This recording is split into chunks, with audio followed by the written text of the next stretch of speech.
Good morning mga ka-crayfish lover natin.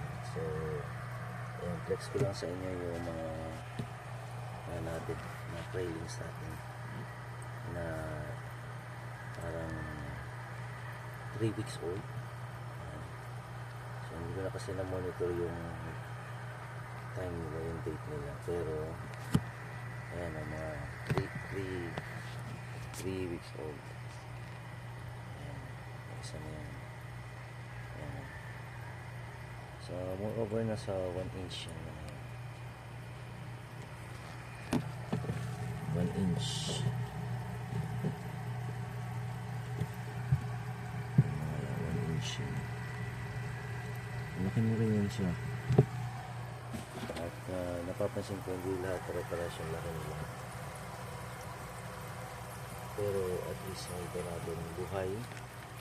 Ayan, gumagalaw. At marami sila. So, by the way, reptab lang nilagyan ko muna sa kanila na nursery ng ating mga craylings.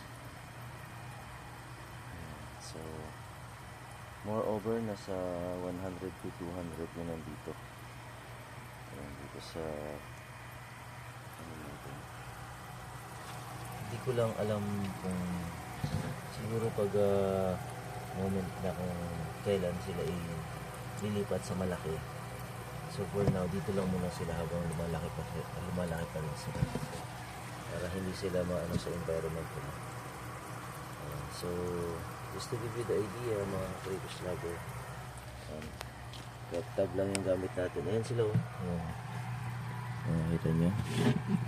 Lumalaw. Ayan, isa, dalawa. Ayan. Nakatago lang sa mat. Ayan. Nakakatuwa tignan. Nakaka-therapeutic yung pag-aalaga talaga ng crayfish. Ayan, meron din isa rito. Natago. Nakatago siya dyan. Ayan, isa pa. Ayan, ayan. Yan lang, update lang mga crayfish.